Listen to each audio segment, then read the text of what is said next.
아이들이 점점 교사의 말을 듣지 않기 시작할 때 어떤 신호가 있었던 걸까요? 조용히 주의를 줘도 따로 불러서 이야기해도 소용이 없을 때, 문제는 교사의 마음이 먼저 무너진다는 겁니다.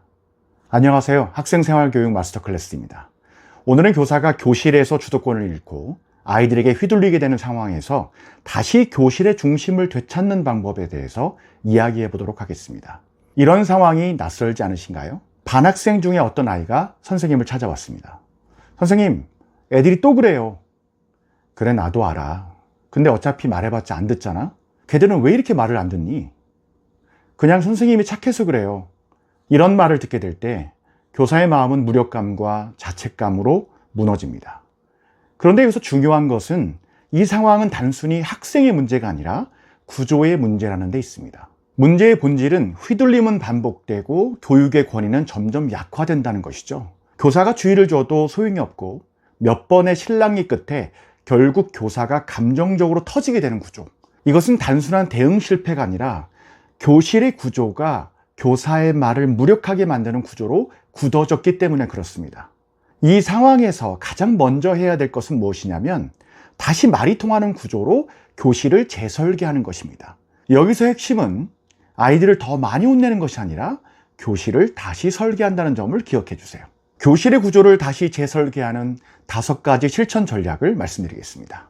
첫 번째는 단호함은 말보다 구조로 드러나야 합니다. 한 번 이야기하고 끝내지 마세요.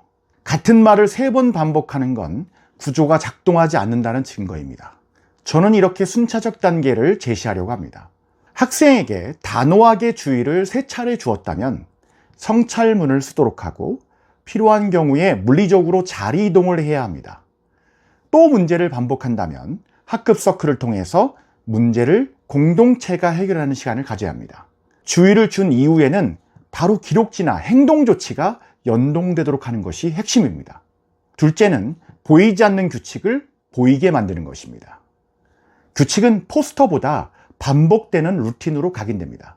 존중의 약속, 학급 규약, 100날 만들어 붙여도 소용이 없습니다. 실제 행동으로 그리고 루틴으로 각인시키는 것이 중요하죠.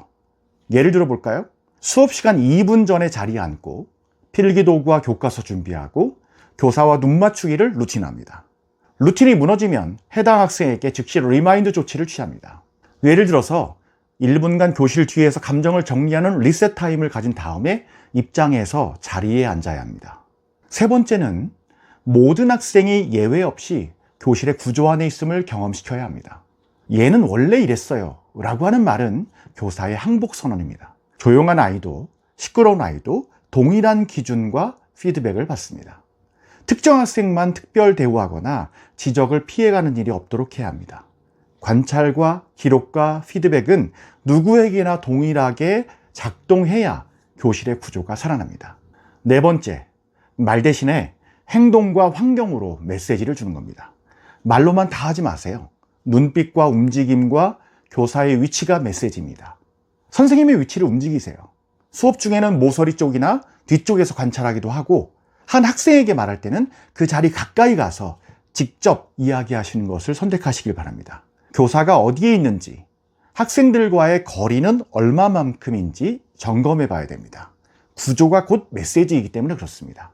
5번째, 긍정적인 피드백의 빈도와 방식을 전략적으로 바꿔야 합니다. 칭찬은 성과보다는 노력에 대해서 해야 되고, 그리고 공개보다는 비공개로 하는 것이 좋습니다. 예를 들어서 수업이 끝나고 복도에서 만난 친구에게 오늘 집중력이 훌륭하던데 라는 식의 조용한 피드백. 과하지 않게, 그리고 꾸준하게 좋은 역할 모델을 강조하는 겁니다. 특히 규칙을 잘 지키는 아이를 수업의 코디네이터나 그리고 규칙 관리자 등으로 세워서 학생 스스로 구조의 일부분이 될 수 있도록 하는 것이 좋습니다. 교사의 권위는 목소리가 아니라 구조에서 나옵니다.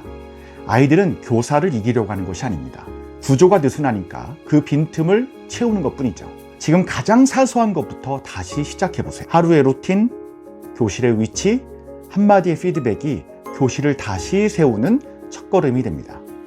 여러분의 교실이 다시 안전하고 따뜻한 공간이 되기를 응원합니다. 이번 영상이 도움되셨다면 구독과 좋아요를 부탁드립니다. 저희 채널에서는 현장에서 고군분투하시는 선생님들을 위해서 무료 강의를 준비하고 있습니다. 채널 설명글에 있는 무료 강의 신청 구글 폼에 접수해 주시면 여러분을 무료 강의를 안내받을 수 있는 오픈 채팅방으로 초대해 드리겠습니다. 더 자세한 안내를 원하시는 분들은 아래 고정 댓글 영상을 참고해 주세요. 선생님은 혼자가 아닙니다. 다음번에 더 좋은 영상으로 찾아뵙겠습니다. 감사합니다.